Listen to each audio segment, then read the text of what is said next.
आज मु plus two art सहित नई स्वागत करछि माँ भगवती क्लासेस। जदि प्रथम थर पर माँ भगवती क्लासेस को विजिट कर तेरे ताले सब्सक्राइब आउ शेयर बहुत परिमाण कर जहाँफल आपन को आम बहुत परिमाण नोट संग्रह करी आपण पाखु आम पीडीएफ द्वारा शेयर करदेबू। ओके ओके आज पढ़े आम गणतंत्र प्रथम आज पॉलिटिकल साइंस आम गणतंत्र पढ़ा। गणतंत्र गणतंत्र कहले आम लोक शासन को बुझे। ओके गणतंत्र कहले क्या बुझे लोक शासन को बुझा। ओके आम प्रथम गोटे संज्ञा ना लॉर्ड प्राइस कौन कहते जो सरकार रे शासन क्षमता कौन निर्दिष्ट श्रेणी लोक हाथ में न रही समग्र गोष्ठी सदस्य हाथ में आईनित न्यस्त थाए गणतंत्र कहुए। जो सरकार रे शासन क्षमता गोटे व्यक्ति पाख न रही गोष्ठी हाथ रहा आम तो कह गणतंत्र। बुझेल कौन जो सरकार कहले क्या बुझे जो क्षमता सरकार गोटे व्यक्ति न रही गोष्ठी रही सरकार कहवा। ओके देख गणतंत्र अर्थ कौन गणतंत्र एभली एक बहुल व्यवहृत शब्द जे यार व्याख्या करने कौन आवश्यकता अनुभूति हुए ना। ग्रीक शब्द डेमोस और क्राटेस रु आसी गणतंत्र डेमोस और क्राटेस। डेमोस तो गण क्रास्य तो क्षमता ए समन्वय आम डेमोक्रेसी शब्द रु गणतंत्र शब्द उद्धार कराई। सतर में यह आखरिक अर्थ है गण शासन बा लोकों शासन अर्थात जनसाधारण द्वारा परिचालित शासन हेले गणतंत्र राष्ट्र विज्ञान जनक। यही हूँ राष्ट्र विज्ञान गोटे जनक। ओके गणतंत्र कहले फास्ट क्या बुझे गणतंत्र कहले लोक मान शासन को बुझा। ओके देख तार गोटे नेक्स्ट आस। ओके अरिस्टोटल मत जदि गणतंत्र होउची सुजनतंत्र निकृष्ट रूपांतर आधुनिक काल रे किंतु गणतंत्र को समस्त शासन व्यवस्था मध्य श्रेष्ठतः आदर्श शासन व्यवस्था रूपे वर्णना कराई। गणतंत्र एक सुशिक्षित संघीय बोली मत पोषण कर किए अरिस्टोटल। ओके संख्या के पढ़ा लॉर्ड प्राइस के मत जो सरकार शासन क्षमता को निर्दिष्ट श्रेणी लोक हाथ न रही समग्र गोष्ठी सदस्य हाथ थाए निश्चित थाए ताकू आम गणतंत्र कहे। कौन कहले लॉर्ड प्राइस कहले गणतंत्र हूँ कौन व्यक्ति बा व्यक्ति हाथ में न रही समग्र राष्ट्र कौन समग्र गोष्ठी हाथ तो रही आम गणतंत्र कहवा। सिल्ली कहते सिल्ली कौन कहले देख गणतंत्र एपरी शासन व्यवस्था जो समस्त भागीदार गणतंत्र हूँ कौन एपरी शासन व्यवस्था जो समस्ते अंशग्रहण करी थांती। अमेरिकार तापर आ गोटे संख्या पढ़ा अमेरिकार पूर्वतन प्रख्यात राष्ट्रपति अब्राहम लिंकन कौन कहते गणतंत्र हूँ जनगणकर जनक द्वारा जनगण कल्याण में प्रतिष्ठा सरकार बा लोक द्वारा लोक शासन व्यवस्था। ओके आम कहले गणतंत्र कहवा। सतर गणतंत्र कहले आम बुझा जे कौन व्यक्ति गोष्ठी नुहति गणतंत्र कहले कौन व्यक्ति गोष्ठी को नुहति समस्त व्यक्ति ही राष्ट्र सार्वभौमिक क्षमतार अधिकारी। समस्त व्यक्ति ही गणतंत्र होती अधिकारी जड़े जड़े द्वारा आमर गणतंत्र तांके ही शासनकर्ता ही द्वारा आम गणतंत्र चली थाए। प्रत्येक नागरिकर राष्ट्र परिचालन अंशग्रहण कर अधिकार रही किंतु व्यापक दृष्टिकोण विचार कले गणतंत्र केवल गोटे शासन व्यवस्था नुहे किंतु आम राष्ट्र को विचार कले गणतंत्र जनक नुहे यह समग्र समस्त मानक यह एक आदर्श समाज व्यवस्था आदर्श जीवन मार्ग। राजनीतिक अर्थ में यह आम एक प्रतिनिधिमूलक और दायित्वशील सरकार कहीपर। मात्र अर्थनैतिक तथा सामाजिक साम्य बिना गणतंत्र प्रकृति स्वरूप उपलब्ध कर नहीं। शत्रुरा समाज रे परस्पर मध्य साम्य मैत्र सहनशीलता सदाहृदयतर भाव करते गणतंत्र शासन व्यवस्था सफल हो। आम जाने गणतंत्र लोक शासन व्यवस्था बा लोक ही शासन व्यवस्थार अधिकारी। ओके एति आम मन रख किंतु आम संज्ञा शिक्षा सब पिला मन रख। ओके देख तार आम गणतंत्र श्रेणी भाग कौन कही गणतंत्र को मुख्यतः दुई भाग विभक्त है गोटे प्रत्यक्ष आ गोटे परोक्ष। ओके प्रत्यक्ष गणतंत्र कहले तुम कौन बुझुच फास्ट माने सीधा सड़क आमको जोटा मिले आम प्रत्यक्ष कही था। ओके जो परोक्ष परोक्ष कहले आम जोटा आमको क्या उपाय मिले आम परोक्ष गणतंत्र। प्रत्येक गणतंत्र कहला प्रत्येक गणतंत्र राष्ट्र नागरिक माने प्रत्येक भाव में शासन कार्य परिचालन करती। प्रत्येक जनसाधारण कौन शासन कार्य कौन सीधा सड़क भाव में कार्य करती। और प्राचीन ग्रीस नगराज्य गुड़िक एक प्रकार शासन व्यवस्था प्रचलित आगुरी प्राचीन ग्रीस यही प्रत्यक्ष गणतंत्र सीधा सड़क गणतंत्र प्रचलित थिला।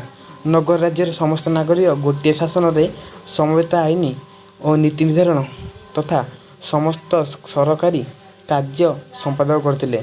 ଓକେ, ସମୟ ସମୟ ଏହିପରି ଭାବେ ସେମାନେ ଏକତ୍ରିତ ହୋଇ ବିଚାର କାର୍ଯ୍ୟ ମଧ୍ୟ ପରିଚାଳନା କରୁଥିଲେ।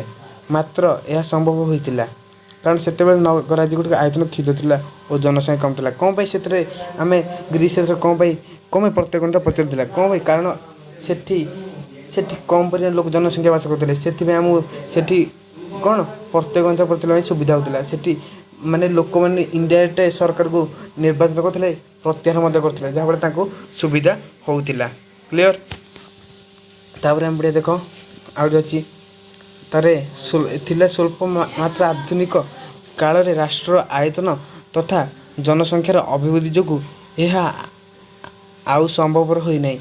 ଓକେ, ଏବେ ଆଉ ସମ୍ଭବପର ହୋଇପାରିବ କାରଣ ଏହିକି ଯେ ଆମେ ଜନସଂଖ୍ୟା ବଢ଼ି ଚାଲିଲା, ଯାହାଫଳରେ ଆମେ ଏଇଠି ଆଉ ଆମର ଭାରତ ହଉ ଏଠି ଗଣତନ୍ତ୍ର କ'ଣ ପ୍ରତିଷ୍ଠା ହେବନି ପ୍ରତ୍ୟେକ ଗଣତନ୍ତ୍ର କାରଣ ଏହି ଜାଗାର ଜନସଂଖ୍ୟା ବହୁତ ପରିମାଣରେ, ଯାହାଫଳରେ ମାନେ ଗୋଟେ ସରକାର ଡାଇରେକ୍ଟ ଶାସନ କରିପାରିବ ନାହିଁ।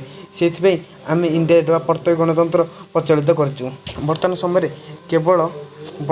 ସରକାରରେ କେବଳ ସୁଇଜରଲ୍ୟାଣ୍ଡରେ ଏହି ପ୍ରକାର ଗଣତନ୍ତ୍ର ପ୍ରଚଳିତ ଅଛି। ସେଠାରେ ଯେଉଁ 3ଗୋଟି ପନ୍ଥା ପ୍ରଚଳିତ ତାହା ସାଧାରଣତଃ ପ୍ରତ୍ୟେକ ଗଣତନ୍ତ୍ର ଲକ୍ଷଣ ରୂପେ ପରିଚିତ। ଯାହା ହେଉଛି ପ୍ରତ୍ୟେକ ଗଣତନ୍ତ୍ର 3ଟି ଲକ୍ଷଣ: ଗଣଭୋଟ, ଗଣ ଉଦ୍ବେଗ, ପ୍ରତ୍ୟାହାର। ଗଣଭୋଟ କହିଲେ କ'ଣ ବୁଝୁଛ? ଗଣଭୋଟ କହିଲେ ଆମେ କ'ଣ ବୁଝିବା? ଯେଉଁଟା ମୁଁ କ'ଣ କହିଥିଲି, ଗଣଭୋଟ କହିଲେ ଦେଖ ବୁଝ, ଏ ପ୍ରକାର ବ୍ୟବସ୍ଥା ତାତ୍ପର୍ଯ୍ୟ ହେଲା ବ୍ୟବସ୍ଥାପିକା ସଭାରେ ପ୍ରଣୀତ ଆଇନ କାର୍ଯ୍ୟକାରୀ ହେବା ପୂର୍ବରୁ ଜନସାଧାରଣଙ୍କ ନିକଟରେ ଏହାକୁ ଉପସ୍ଥାପିତ କରାଯିବ। ଗଣଭୋଟ ମାଧ୍ୟମରେ ଏହା ଜନସାଧାରଣଙ୍କ ଦ୍ୱାରା ଗୃହୀତ ହେଲା ପରେ କାର୍ଯ୍ୟକାରୀ ହୋଇନଥାଏ। ଏହା ବାଧ୍ୟତାମୂଳକ ଜନମତ ସଂଗ୍ରହ କରିବାକୁ ଏହି ବ୍ୟବସ୍ଥା ଫଳରେ ବ୍ୟବସାୟରେ ସଭ୍ୟମାନେ ମନମୁଖୀ ଆଇନ କରିପାରନ୍ତି ନାହିଁ। କ'ଣ କହିଲା? ପ୍ରତ୍ୟେକ ଗଣତନ୍ତ୍ର ବ୍ୟବସ୍ଥାରେ ପ୍ରଣୀତ ହୋଇଥାଏ। ମନେ ରଖ ପିଲାମାନେ, ଏଇଟା ମୁଁ ତୁମକୁ କହୁଛି ଗୋଟେ ମୋର ସର୍ଟକଟ୍, ମୁଁ ଏଇଟା ଭାବିଛି, ଶୁଣନ୍ତୁ। ପ୍ରତ୍ୟେକ ଗଣତନ୍ତ୍ର ବ୍ୟବସ୍ଥାରେ ପ୍ରଣୀତ ହୋଇଥାଏ। ଆଇନ କାର୍ଯ୍ୟବଳୀ ଜନସାଧାରଣ ମତାନ୍ତର ଲୋକ ଗଣଭୋଟ କୁହାଯାଏ। ଯଦି ଏଠି ବ୍ୟବସ୍ଥାରେ ଓଡ଼ିଶାରେ ପଡ଼େ ନାହିଁ, ମାତ୍ର ନାଗରିକ ସେ ଚିଠା ପୁସ୍ତକ ବ୍ୟବସ୍ଥାରେ ଉପନୟ କରାଯାଏ, ତାହାକୁ ଆମେ ଗଣଭୋଟ ଗଣ ଉଦ୍ବେଗ କହିଥାଉ। ଓକେ, ଗଣଭୋଟରେ ତାଙ୍କ ସ୍ୱଇଚ୍ଛାରେ ନାଗରିକମାନେ ମତ ଦେବେ, ମତ ଚାହିଁଲେ ମଧ୍ୟ ଫେରାଇ ନେବେ। ଓକେ, ଗଣ ଉଦ୍ବେଗ ଯେତେବେଳେ ଲୋକମାନେ କୌଣସି ଆଇନ ପ୍ରଣୟନ ଆବଶ୍ୟକତା ଉପଲବ୍ଧ କରନ୍ତି ସେତେବେଳେ ସେହି ପନ୍ଥା ଅନୁସରଣ କରନ୍ତି। ଓକେ, ଯେତେବେଳେ ନାଗରିକଙ୍କ ଉଦ୍ୟମରେ ଆଇନ ବ୍ୟବସ୍ଥା ଗଣ ଉଦ୍ବେଗ କୁହାଯାଏ। ସେଠି ବ୍ୟବସ୍ଥା ବା କୌଣସି ଆଇନ ନାଗରିକ ଚିଠା ପୁସ୍ତକ ବ୍ୟବସ୍ଥାରେ ଉପସ୍ଥାପନ କରିଥାନ୍ତି, ତାହାକୁ ଆମେ ଗଣ ଉଦ୍ବେଗ ବୋଲି କହିଥାଉ। ପ୍ରତ୍ୟାହାର କହିଲେ ଆମେ କ'ଣ ବୁଝିବା? ପ୍ରତ୍ୟାହାର କହିଲେ ନିର୍ବାଚନ ପ୍ରତିନିଧି କାର୍ଯ୍ୟ ସନ୍ତୋଷଜନକ ନହେଲେ ତାଙ୍କୁ କୌଣସି ସମୟରେ ପ୍ରତିନିଧି ପଦରୁ ବିତାଡ଼ିତ କରିବାକୁ ଅଧିକାରକୁ ନିର୍ବାଚନ କହିଥାଉ। ମାନେ ଯେଉଁ ପ୍ରତ୍ୟାହାର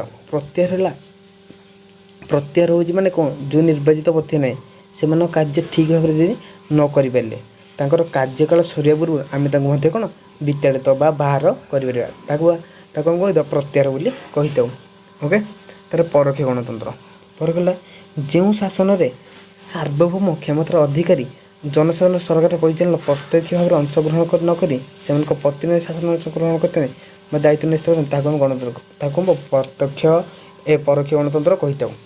ଓକେ, ଭାରତ ଗଣତନ୍ତ୍ର ଶାସନ ବିଷୟରେ ଜନସାଧାରଣ ଏହି ଯେଉଁ ନିର୍ବାଚିତ ସେମାନଙ୍କ ପ୍ରତିନିଧି ଶାସନ ଗ୍ରହଣ କରିବାକୁ ଆମେ କ'ଣ ପରୋକ୍ଷ ଗଣତନ୍ତ୍ର କହିଥାଉ। ଓକେ, ପରୋକ୍ଷ ଗଣତନ୍ତ୍ର ପ୍ରତିନିଧିମୂଳକ ଗଣତନ୍ତ୍ର, ଏହାର ଅନ୍ୟ ନାମ ହେଉଛି କ'ଣ? ପ୍ରତିନିଧିମୂଳକ ଗଣତନ୍ତ୍ର। ହେଲେ ମନେ ରଖିବା ପ୍ରତ୍ୟେକ ଗଣତନ୍ତ୍ରର ଅନ୍ୟ ନାମ ହେଉଛି ବା ତାଙ୍କ ନାମ କ'ଣ କହିବା? ବିଶୁଦ୍ଧ ଗଣତନ୍ତ୍ର। ପରୋକ୍ଷ ଗଣତନ୍ତ୍ର ଆମେ କ'ଣ କହିବା? ହେଉଛି ପ୍ରତିନିଧିମୂଳକ ଗଣତନ୍ତ୍ର। ଏଠାରେ ଜନସାଧାରଣଙ୍କ ଦ୍ୱାରା ନିର୍ବାଚିତ ପ୍ରତିନିଧି ହିଁ ବାସ୍ତବରେ କ୍ଷମତାର ଅଧିକାରୀ। ଏଠାରେ ନିର୍ବାଚିତ ପ୍ରତିନିଧି ସେମାନଙ୍କ ସତରେ ହିଁ ବାସ୍ତବରେ କ୍ଷମତାର ଅଧିକାରୀ। ସେମାନେ ଜନସାଧାରଣଙ୍କ ଦ୍ୱାରା ନାମରେ ଶାସନ କରନ୍ତି। ଆଧୁନିକ ଯୁଗରେ ଏହି ପ୍ରତିନିଧିମୂଳକ ବା ପରୋକ୍ଷ ଗଣତନ୍ତ୍ର ପ୍ରଚଳିତ। ଓକେ, ବୁଝିପାରିଲେ ପିଲାମାନେ? ମୁଁ ତାର ପଢ଼ୁଛି ଗଣତନ୍ତ୍ରର ଲକ୍ଷଣ ପଢ଼ା ହେବ। ଓକେ, ଦେଖ ଗଣତନ୍ତ୍ରର ଲକ୍ଷଣ। ଗଣତନ୍ତ୍ରର ବିଶେଷ ଲକ୍ଷଣ ମୌଳିକ ନୀତି ହେଲା ଜନସାଧାରଣଙ୍କର ସାର୍ବଭୌମତ୍ୱ, ସେମାନେ ହିଁ ବାସ୍ତବ କ୍ଷମତାର ଅଧିକାରୀ ବା ଜନପ୍ରିୟ ସାର୍ବଭୌମତ୍ୱ ଆମର ହେଡ଼ିଂ ଦିଆହେଉଛି ଏଥିରେ। ଓକେ, ଜନପ୍ରିୟ ସାର୍ବଭୌମତ୍ୱ କହିଲେ କ'ଣ? ଜନସାଧାରଣ ସର୍ବଶକ୍ତିମାନେ, ସେମାନେ ହିଁ ପ୍ରକୃତ ଶାସନ କ୍ଷମତାର ଅଧିକାରୀ। ଶାସନ ଆରମ୍ଭଠୁ କରି ଶାସନ ପରିଚାଳନା ଦାୟିତ୍ୱ ଇତ୍ୟାଦି ଜନସାଧାରଣ ମୁଖ୍ୟ ଭୂମିକା ଗ୍ରହଣ କରିଥାନ୍ତି। ବୁଝିଗଲେ ପିଲାମାନେ? ଦେଖ ଗଣତନ୍ତ୍ରର ବିଶେଷ ଲକ୍ଷଣ ହେଲା ମୌଳିକ ନୀତି ହେଲା ଜନପ୍ରିୟ ଜନପ୍ରଦତ୍ତ ସାର୍ବଭୌମତ୍ୱ, ସେମାନେ ହିଁ ଗଣତନ୍ତ୍ର ବାସ୍ତବର ଅଧିକାରୀ। ସରକାର ଗଠନ କରିବା ପ୍ରତିନିଧିମାନେ ଜନତାର ସେବକ ଭାବରେ କାର୍ଯ୍ୟ କରନ୍ତି, ସେମାନେ ଚାହିଁଲେ ସରକାର ମଧ୍ୟ ବଦଳାଇ ପାରିବେ। जनसाधारण चाहिए द्वारा सरकार परिचालन तांके जाने मध्य सरकार बदल पारे। गणतंत्र अन्य एक लक्षण है ए आईन शासन चले। गणतंत्र हूँ कौन आईन शासन। ओके गणतंत्र आईन शासन चले आम जाने गणतंत्र आईन ना आम जो मैंने कोविड नियम मान देनी मन अच्छे चलाते। ओके सरकार भी चलती मैंने आईन अच्छी बोली आम कथा को मानुचे। ओके ताला मानती। ओके कौन व्यक्ति विषय शुणुंती व्यक्ति जिते प्रभावशाली होना कहीं आईन अधीन जिते धनी हेले से मु कहूँ जिते बड़ धनी हेले से मुख्यमंत्री होना कहीं यदि भूल करेंगे ताल दंड गणिया बाध्य। ओके तेणु लोकों द्वारा स्वीकृत गृहीत एक संविधान विधि व्यवस्था अनुसार सरकार द्वारा परिचालित। तेल कौन गणतंत्र हूँ फास्ट जनप्रिय सार्वमत तापर हूँ आईन शासन द्वारा बढ़िया राजनीति समता ए व्यक्ति स्वाधीनतार मूल रूपे गणतंत्र परिचित। राजनीतिक समानता गणतंत्र हूँ कौन मूल मंत्र रूपे परिचित। गणतंत्र प्रत्येक व्यक्ति मतर मूल्य रही गणतंत्र जो मत दूसरी किसी मूल्य रही ए समस्त को समान सुविधा सुजोग प्रदान कर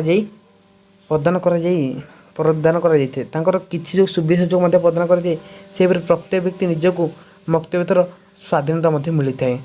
यही मत देथार स्वाधीनता मिलता है। निजर धर्म संस्कृति चलनी को नहीं व्यक्तिर स्वातंत्र्य एवं अधिकार गणतंत्र स्वीकृत होता है। ओके तो देख आधुनिक गणतंत्र मुख्य प्रतिनिधि गणतंत्र हो राजनीति स्थिति अपरिहार्य। आम पढ़ले देख फास्ट मुझे आज कहीदे गणतंत्र आम पढ़ले गणतंत्र विशेष लक्षण जनप्रिय सार्वभौमत तापर हूँ गणतंत्र आईन शासन चले राजनीतिक समानता तर आधुनिक गणतंत्र प्रतिनिधि गणतंत्र राजनीति देख आधुनिक गणतंत्र मुख्यतः प्रतिनिधि गणतंत्र हो राजनीतिक दल मान स्थिति अपरिहित हो पड़ी शत्रुआम संख्यागरिष्ठ लोकों समर्थन हासिल कर दल दल समूह सरकार गढ़ी। शत्रुआम गणतंत्र समस्त निष्पत्ति संख्यागरिष्ठ मतरे निर्धारित हुए।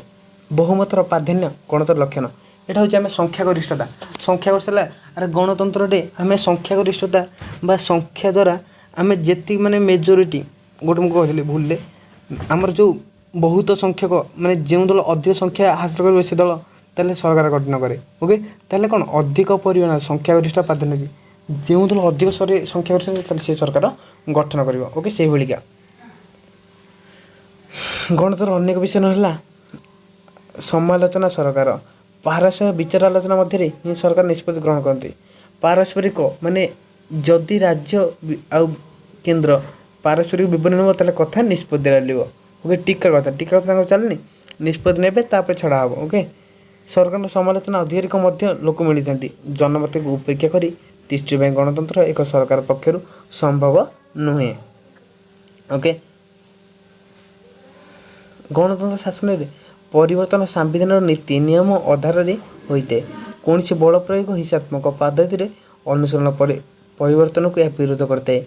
गणतंत्र कौन कहते हैं यह गोटे हिंसात्मक बल प्रयोग कार्य करी न थाए गणतंत्र। ओके गणतंत्र बल जो हिंसात्मक मारपीट एरा से साहाय्य करे नहीं। देखिए ओके लक्षण सैला आम गुण पढ़ा आज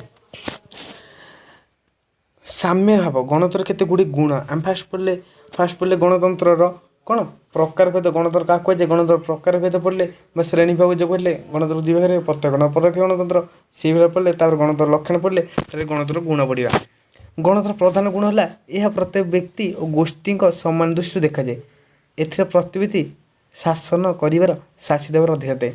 ओके गणतंत्र प्रधान गुण है प्रथम गुण है व्यक्ति और गोष्ठी शासन समान दृष्टि देखा जाए। ओके एथिरे प्रत्येक व्यक्ति शासन कर शासित होबार अधिकार अच्छी ए शासन और शासित जी शासन कर जड़े शासित होबार अधिकार अच्छी।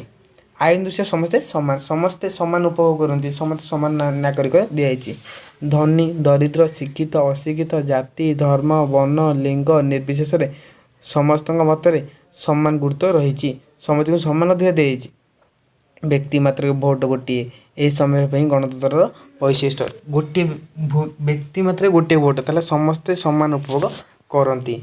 व्यक्तिर स्वाधीनता सुरक्षा ଗଣତନ୍ତ୍ର ଅନ୍ୟ ଗୁଣଟି ହେଲା ବ୍ୟକ୍ତିର ସ୍ୱାଧୀନତା। ବ୍ୟକ୍ତି ତାର ଯେଉଁ ସ୍ୱାଧୀନତା ଅଛି ସେ ସମସ୍ତ ଉପଭୋଗ କରିଥାଏ। କୌଣସି ବ୍ୟକ୍ତି ତାର ଇଚ୍ଛା ବିରୋଧରେ କୌଣସି କାର୍ଯ୍ୟ କରିବାକୁ ମଧ୍ୟ ବାଧ୍ୟ କରାଯିବ ନାହିଁ। ତାର ଯଦି ଇଚ୍ଛା ନାହିଁ, ଯଦି ବ୍ୟକ୍ତିର ସ୍ୱାଧୀନତା ଅଛି, ସେ ସମସ୍ତେ ମୌଳିକ ଅଧିକାର ପାଇଛି, ସେ ତାହେଲେ ସେ ଚାହିଁବ ଯଦି ତା ମନ ସେ ଯାହା କରିପାରିବ। ଓକେ, ଯଦି ଏପରି ଯେ କୌଣସି ବ୍ୟକ୍ତି ସରକାରଙ୍କୁ ନିର୍ଭୟ ସମାଲୋଚନା କରିପାରିବେ। ବ୍ୟକ୍ତିର ଆଚାର ଭିତର ମତ ପ୍ରକାଶର ସ୍ୱାଧୀନତାକୁ ଗଣତନ୍ତ୍ର କେବଳ ସ୍ୱୀକାର କରି ନଥାଏ, ସୁରକ୍ଷିତ ମଧ୍ୟ ରହିଥାଏ। ଆରେ ଯଦି ମାତ୍ର ଯଦି ସ୍ୱାଧୀନତା ଅଧିକାର ଲୋପ ପାଉଛି ତାହେଲେ ସେଠି ସେ ଆଇନ ଆଶ୍ରୟ ନେଇପାରିବ। ଓକେ, ଆଇନ ଆଶ୍ରୟ ଦ୍ୱାରା ତାର ବ୍ୟକ୍ତିଗତ ସ୍ୱାଧୀନତା ଅଧିକାର ମଧ୍ୟ ସେ ପାଇବ। ଉତ୍ତରଦାୟୀ ଶାସନ ଆମେ ଗଣତନ୍ତ୍ର ନେକ୍ସଟ ପଡ଼ିବା 3 ନମ୍ବର। ଓକେ, ଗଣତନ୍ତ୍ର ହେଉଛି ଏକମାତ୍ର ଶାସନ ବ୍ୟବସ୍ଥା ଯାହା ସୃଷ୍ଟି ସ୍ଥିତି ବିଲୟ ଜନସାଧାରଣଙ୍କ ଇଚ୍ଛା ଅନିଚ୍ଛା ଉପରେ ନିର୍ଭର କରେ। ଲୋକଙ୍କ ଇଚ୍ଛା ହିଁ ଏଠାରେ ସବୁକିଛି। ସେମାନେ ଚାହିଁଲେ ଯେକୌଣସି ସରକାରଙ୍କୁ ଭୋଟ ମାଧ୍ୟମରେ ବଦଳାଇ ଦେଇପାରିବେ। ଲୋକ ଚାହିଁଲେ ଏ ସରକାରକୁ ସେ ସରକାରକୁ ମଧ୍ୟ ବଦଳାଇ ପାରିବେ। ସତରାମ ଗଣତନ୍ତ୍ର ଶାସକମାନେ ସର୍ବଦା ନିଜ କାର୍ଯ୍ୟକଳାପ ପାଇଁ ଶାସିତଙ୍କ ନିକଟ ଉତ୍ତର ଦେଇ। ସତରାମ ଗଣତନ୍ତ୍ର ଯେଉଁ ଶାସନ କରୁଛନ୍ତି ତାଙ୍କର ଲୋକ ନାଗରେ ସବୁବେଳେ ଉତ୍ତର ଦାୟୀ। ସେମାନଙ୍କ ଦାୟିତ୍ୱହୀନତା ଓ ନୀତିବିରୋଧ କାର୍ଯ୍ୟ ସେମାନଙ୍କୁ ସ୍ଥିତିକୁ ବିପନ୍ନ ଘଟାଇ ଥାଏ। ବୁଝ ପିଲାମାନେ। ତାର ହେଲା ବ୍ୟକ୍ତିତ୍ୱର ବିକାଶ। ବ୍ୟକ୍ତିର ବିକାଶ ପାଇଁ ଗଣତନ୍ତ୍ର ସହାୟକ ହୋଇଥାଏ। ବ୍ୟକ୍ତିର ବିକାଶ ପାଇଁ ଗଣତନ୍ତ୍ର ସହାୟକ ହୋଇଥାଏ। ସାମ୍ୟ, ମୈତ୍ର, ବ୍ୟକ୍ତିଗତ ସ୍ୱାଧୀନତା ପ୍ରଭୃତି ରାଜନୈତିକ ଆଦର୍ଶରେ ଭିତ୍ତିରେ ଉପରେ ପ୍ରତିଷ୍ଠିତ ହୋଇଥିବାରୁ ଏହା ମନୁଷ୍ୟକୁ ପ୍ରକୃତି ମନୁଷ୍ୟର ମର୍ଯ୍ୟାଦା ପ୍ରଦାନ କରିଥାଏ। ଏହା ଗଣତନ୍ତ୍ର ପ୍ରକୃତି ଆଉ ମର୍ଯ୍ୟାଦା ପ୍ରଦାନ କରିଥାଏ। ପ୍ରତ୍ୟେକ ବ୍ୟକ୍ତି ସମାଜରେ ସମାନ ମର୍ଯ୍ୟାଦା ଉପଭୋଗ କରିଥାନ୍ତି। ଫଳରେ ବ୍ୟକ୍ତିର ଆତ୍ମବିଶ୍ୱାସ ବଢ଼େ। ସେ ସମାଜ ନିଜର ଗୁରୁତ୍ୱ ଉପଲବ୍ଧ କରି ତାର କର୍ତ୍ତବ୍ୟଗୁଡ଼ିକ ପ୍ରତି ଅଧିକ ସଚେତନ କରିଥାଏ। ବ୍ୟକ୍ତିର ବିକାଶ ରହିବା ଆବଶ୍ୟକ। ସାମ୍ୟ, ମୈତ୍ର, ବ୍ୟକ୍ତିଗତ ସ୍ୱାଧୀନତା ପ୍ରଭୃତି ଆଦର୍ଶ ଭିତ୍ତି ଉପରେ ପ୍ରତିଷ୍ଠିତ ହୋଇଥିବାରୁ ମନୁଷ୍ୟ ପ୍ରକୃତ ମନୁଷ୍ୟ ମର୍ଯ୍ୟାଦା ସେ ନିଜର କ୍ଷମତା ଉପଭୋଗ କରେ ଓ ପ୍ରତ୍ୟେକ ବ୍ୟକ୍ତି ସମାଜରେ ସମାନ ମର୍ଯ୍ୟାଦା ଉପଭୋଗ କରନ୍ତି। ସମସ୍ତେ ସମାନ ଉପଭୋଗ କରନ୍ତି। ଓକେ, ଶିକ୍ଷକତାର ମୂଲ୍ୟ ଗଣତନ୍ତ୍ର ବ୍ୟକ୍ତିକୁ ରାଜନୈତିକ ଶିକ୍ଷା ଲାଭର ସୁଯୋଗ ଦେଇ ତାହାକୁ ରାଜନୈତିକ ଚେତନା ଅଭିସାଧନ କରିଥାଏ। ଗଣତନ୍ତ୍ରରେ ରାଜନୈତିକ ଶିକ୍ଷା ମଧ୍ୟ ଲାଭ କରିଥାନ୍ତି ପ୍ରତ୍ୟେକ ବ୍ୟକ୍ତି। ଏହି ଶାସନ ବ୍ୟବସ୍ଥାରେ ବ୍ୟକ୍ତି ନିଜକୁ ରାଷ୍ଟ୍ରର ସମସ୍ତ କାର୍ଯ୍ୟକଳାପ ସହିତ ସଂଶ୍ଳିଷ୍ଟ ରଖିଥାଏ ଏବଂ ସମସ୍ୟାର ସମସ୍ତ ଅବଗତ ହେବାକୁ ସୁଯୋଗ ଲାଭ କରେ। ଫଳରେ ତାର ଦାୟିତ୍ୱବୋଧ ବୃଦ୍ଧି ହେବା ସେ ଜଣେ ସୁନାଗରିକ ଭାବେ ଉନ୍ନତି କରିଥାଏ। ଓକେ, ତାହେଲେ ସେ ଗଣତନ୍ତ୍ରରେ ରାଜନୈତିକ ଶିକ୍ଷା ଲାଭ କରିବା ଆବଶ୍ୟକ। ତାହେଲେ ସେ ଜଣେ ରାଷ୍ଟ୍ରର ସମସ୍ତ କ୍ଷମତା ଓ ରାଷ୍ଟ୍ର ମଧ୍ୟ ଉନ୍ନତି ହୋଇପାରିବ। ତାର ସର୍ବସାଧାରଣ ହିତ ସାଧନ। ସର୍ବସାଧାରଣ ହିତ ସାଧନ କ'ଣ ଦେଖ। ଗଣତନ୍ତ୍ରରେ ସର୍ବସାଧାରଣଙ୍କ ହିତ ସାଧନ ପାଇଁ ଅଭିପ୍ରେତ ଏଥିରେ ଶାସକ ଓ ଶାସିତର ସ୍ୱାର୍ଥ ଏକ ଅଭିନ୍ନ ହୋଇଥିବାରୁ ଜନସାଧାରଣ ସର୍ବଦା ମଙ୍ଗଳ ସାଧନ କରନ୍ତି। କ'ଣ କହିଲା, ଗଣତନ୍ତ୍ର ସର୍ବସାଧାରଣ ହିତ ସାଧନ ପାଇଁ। ଗଣତନ୍ତ୍ର ହେଉଛି କ'ଣ, ସର୍ବସାଧାରଣ ମାନେ ସମସ୍ତଙ୍କର ହିତ ସାଧନ ଯେମିତି କରିବ। ଗଣତନ୍ତ୍ର ସମାଜ ସମସ୍ତେ ସମାନ ଉପଭୋଗ କରେ ତାର ନିଜ ବ୍ୟକ୍ତିର। ସେଇଥିପାଇଁ ଗଣତନ୍ତ୍ର ହେଉଛି ଏକ ଶାସିତ ଆଉ ଶାସୀନ ଅଭିନ୍ନ ସରକାର ଅଟେ। ତାପରେ ଦେଖ, ତାପରେ ହେଉଛି ସମ୍ଭବ ହୋଇଥାଏ ସମସ୍ତଙ୍କ ସୁଖ ସ୍ୱାସ୍ଥ୍ୟ ପ୍ରତି ଯଥେଷ୍ଟ ଧ୍ୟାନ ଦେବାର ହିଁ ଗଣତନ୍ତ୍ର ଶକ୍ତି ସାମର୍ଥ୍ୟ ପ୍ରକଟିତ। ଏହି ଯେଉଁ ଆମର ଗଣତନ୍ତ୍ର ହେଉଛି କ'ଣ, ସମସ୍ତ ସ୍ୱାସ୍ଥ୍ୟ ପ୍ରତି ଦେବା। ଓକେ, ତାପରେ ଶାନ୍ତି ଓ ସହାବସ୍ଥାନ। ଗଣତନ୍ତ୍ର ହେଉଛି ଶାନ୍ତି ଓ ସହାବସ୍ଥାନ ସରକାର। ସଂଖ୍ୟାଗରିଷ୍ଠ ମତ ଅନୁସାରେ ଶାସନରେ ନୀତି ନିର୍ଦ୍ଧାରକ ହେଲେ ସଂଖ୍ୟାଲଘୁର ମତକୁ ସହାୟ କରାଯାଏ। ଏଥିରେ ନିୟୋଜିତ ଧ୍ୟାନ ଦିଆଯାଏ। ଶାନ୍ତି ଓ ସହାବସ୍ଥାନ। ଗଣତନ୍ତ୍ର ଶାନ୍ତି ଚାଲିବ। ଗଣତନ୍ତ୍ର ଯେକୌଣସି ପରିବର୍ତ୍ତନ ଶାନ୍ତିପୂର୍ଣ୍ଣ ଉପାୟରେ ସାମ୍ବିଧାନିକ ବ୍ୟବସ୍ଥାରେ ହିଁ ସମ୍ଭବ ହୋଇଥାଏ। ଶାନ୍ତିପୂର୍ଣ୍ଣ ସାମ୍ବିଧାନିକ ଆମର ଯେଉଁ ନିୟମ ସେଗୁଡ଼ିକ ମାନିବାକୁ ମଧ୍ୟ ଚାଲିବାକୁ ପଡ଼ିବ। ହିଂସାର ସ୍ଥାନ ଏଥିରେ ନାହିଁ। ଗଣତନ୍ତ୍ର ହିଂସାର ସ୍ଥାନ ନାହିଁ। ବୁଲେଟ୍ ନୁହେଁ କି ବାଇକ୍ ନୁହେଁ ଉପରେ ଗଣତନ୍ତ୍ର ଆଶା ରଖିନଥାଏ। ଏଥିରେ ଗଣତନ୍ତ୍ର ବୁଲେଟ୍ କି ବାଇକ୍ କାହା ଉପରେ ସେ ଆଶା ରଖିନଥାଏ। ଓକେ, ବୁଝିପାରିଲ ତ ପିଲାମାନେ। ଆଜି ଆମେ ସାରିଲେ କ'ଣ ଗଣତନ୍ତ୍ର କାହା କହୁଛେ, ଗଣତନ୍ତ୍ର ପ୍ରକାର ଭେଦ, ତାର ଶ୍ରେଣୀ ବିଭାଗ ଯେଉଁ କହୁଛି, ତାର ଗଣତନ୍ତ୍ର ଲକ୍ଷଣ, ଗଣତନ୍ତ୍ର ଦୁର୍ଗୁଣ। ଯଦି ଏମିତି ଆପଣ ସବୁବେଳେ ଏଇ ମା ଭଗବତୀ କ୍ଲାସେସ୍କୁ ମାନେ ସବୁବେଳେ ଆସିବେ ତାହେଲେ ଆପଣଙ୍କୁ ସବସ୍କ୍ରାଇବ୍ କରିବା ସହିତ ଆଉ କ'ଣ ସେୟାର ବହୁତ ପରିମାଣ କର, ଯାହାଫଳରେ ଆପଣ ସବୁ ପ୍ରକାର ନୋଟ୍ ଦିଆଯିବ। ହିଷ୍ଟ୍ରି, ପଲିଟିକାଲ, ଇକୋନୋମିକ୍ସ, ଏଜୁକେସନ୍ ଆପଣଙ୍କୁ ସବୁ କ୍ଲାସ୍ ଏଥିରେ ମିଳିବ। ଆପଣ PDF ମୋତେ ନେଇଯିବେ, ଆମେ ଦେଇଦେବୁ। ଆମର ଆପ୍ ଡାଉନଲୋଡ଼୍ କରିଦେବେ ମା ଭଗବତୀ କ୍ଲାସେସ୍, ଯାହାଫଳରେ ଆପଣଙ୍କୁ ଆମେ ଦେଇଦେବୁ ଆମର ଏଇ ଆମ ଭଗବତୀ କ୍ଲାସେସ୍ର सबू नोट ओके पिला माने एतिके आमे रखुजा जी जय जगन्नाथ।